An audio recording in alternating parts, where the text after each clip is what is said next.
Subscribe सबै जनालाई हाम्रो च्यानललाई सब्सक्राइब गरिदिनु होला र साइडमा भएको बेल आइकनलाई बजाइदिनु नबिर्सनु होला।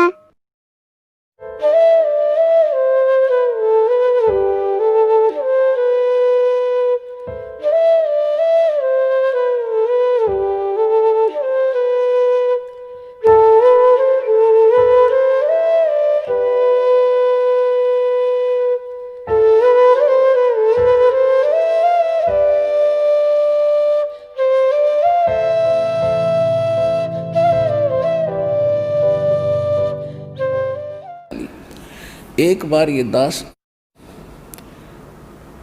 कुछ भक्तों को 5-7 भक्तों के साथ वो स्थान देखने गया था जहाँ पर हमने पढ़ा था और कि परमेश्वर कबीर जी ने जगन्नाथ के मंदिर को समुद्र में बहने से बचाया था। यानी समुद्र जगन्नाथ जी का मंदिर बन जाता था और समुद्र में तूफान आता था, उसको ढा देता था। ऐसे 4-5 बार 6 बार हुआ था। आखिर में वो राजा भी दोहना थक गया था और उसने हिम्मत हार ली थी कि मैं बनाता हूँ, भगवान का आदेश है और समुद्र बनने नहीं देता। तो तब परमात्मा सपने में श्री कृष्ण जी ने बताया था उस राजा इंद्रदमन को, उड़ीसा के राजा को। और परमात्मा पहले दिन गए थे उसके पास, राजा के पास, कि मैं आपका मंदिर बनवा दूंगा और इस समुद्र को रोक दूंगा। एक वृद्ध से रूप में गए थे, लेकिन जब इंद्रदमन पर का विश्वास नहीं हो रहा था तो सपने में श्री कृष्ण दिखे और कहा कि जो महात्मा आए थे ना तेरे पास, ये परम शक्ति युक्त है, मैंने ध्यान लगा कर देख लिया और उनसे अर्जी लगा। तो ऐसा किया गया था कि परमात्मा ने कहा था कि जिधर से समुद्र उठकर आता है वहाँ मेरा एक चौरा बना दो, चबूतरा, एक पत्थर तराश के ऊपर से और एक बना दिया गया। वहाँ परमात्मा बैठ के उतार हो गया मंदिर और परमात्मा वहाँ बैठ गए थे उस स्थान पर। और समुद्र ने तो आना ही था, ऊपर उठ गया 40 फुट ऊपर, और परमेश्वर ने ऐसे वहाँ कर दिया बैठे बैठे। वो ऐसा रुक गया था समुद्र जैसे पहाड़ खड़ा हो, वहाँ का वहाँ जाम हो गया था। तो जल का देवता, समुद्र का देवता आया, उसने कहा जी मुझे जाने दो आगे। परमेश्वर ने कहा कि क्या करेगा आगे जाके, कि मंदिर को तोड़ूंगा, कि ये मंदिर आम मंदिरों जैसा नहीं है, इसमें कोई पाखंड पूजा नहीं होगी, इसमें कुछ भी मूर्ति आदि नहीं रखी जाएंगी, इसमें केवल भक्ति मार्ग होगा और इसको मत तोड़ो। और यही श्री कृष्ण जी ने आदेश दिया था स्वप्न में कि उसमें ना कोई मूर्ति रखी जा, ना मूर्ति की पूजा हो। तो ये तो बाद में मूर्तियाँ किसी के कहने से एक नाथ आया था, गोरखनाथ, भेष बदल कर उसने मजबूर कर दिया इंद्रदमन को, जब वो 3 मूर्ति बनवा कर रखी थी। ये कई बार सुनाएंगे कभी कथा, क्योंकि आज विषय दूसरा है। और उन मूर्तियों के भी हाथ दोनों नहीं बन पाए थे, कारीगर पच लिए थे। वो भी परमात्मा ने फिर जाकर रजा करी थी, इतनी भी बनवाई उनकी, क्योंकि राजा बहुत डर गया था। तो मूर्तियों की पूजा नहीं होती वहाँ पर, अलग से प्रसाद प्रसूद बना के बाँट बूट देते। पहले उसमें एक ब्राह्मण रहता था, कथा सुना करता था, को दर्शनार्थ आते थे। फिर वो समुद्र चला गया था, उसको और काफ़ी लंबी कहानी है, फिर बताएंगे। तो वो स्थान आज भी कबीर पंथियों के द्वारा सुरक्षित है कि जगन्नाथ के मंदिर को परमात्मा ने बचाया था। इस कंडीशन से बचाया था कि इसमें कोई छुआछात नहीं करेगा और कोई मूर्ति पूजा नहीं होगी। अपनी सामर्थ्य दिखाने के लिए।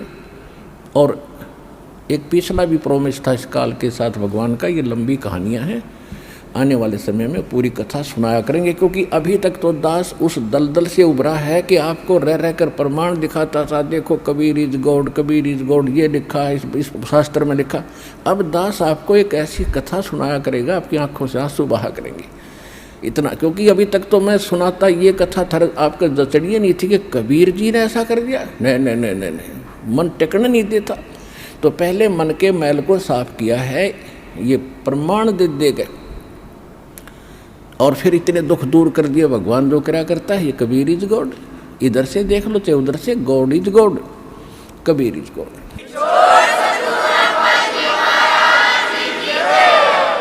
तो हम वहाँ गए तो वहाँ पता चला कि एक गाइड लेना चाहिए जगन्नाथ को जानने के लिए। कबीर साहब के स्थान को हम देख आए थे, फिर जगन्नाथ के बारे में जानकारी हमने प्राप्त करनी चाहिए। तो एक गाइड होते ब्राह्मण वहाँ पर, तो उनके भी क्षेत्र बटे हुए हैं कि उस क्षेत्र का हरियाणा वाले का अलग पुरोहित गाइड बनेगा, दूसरों का अलग ऐसे था।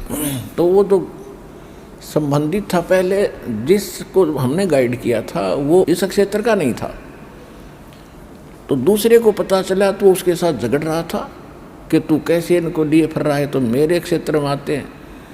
पहले तो उनका झगड़ा हुआ जैसे पहाड़ी लड़ा करें।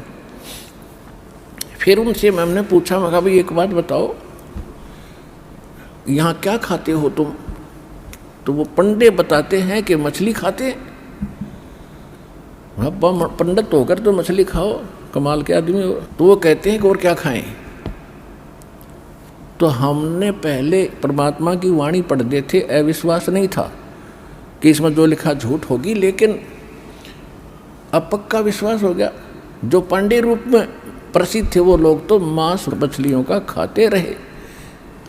तो कहते हैं तुम उधर से तो इतने स्वच्छ बने फिरते हो और मांस मछलियाँ खाते, पांडे मछली का मांस खाते हो, तुम्हारी शुद्धता और ये भक्ति कैसे बनेगी? ये गलत है और ये साधना तुम्हारी गलत है और ये आहार भी गलत है। परमात्मा ने बताया कि बासमती चावल पकाओ और गरत खांड टुक डार और गरीब दास करो बंदगी, ये कूड़े काम निवार है। कि आहार बताता हूँ क्या खाओ। कहते बासमती चावल बनाओ और उसमें खांड और घी डाल के खा के देखो कितना आनंद आवे। और कहते हैं गरीब दास करो बंदगी और ये कूड़े काम निवार, बुरे काम छोड़ के और भक्ति करो और ये आहार करो। तुम गलत क्यों खाते हो?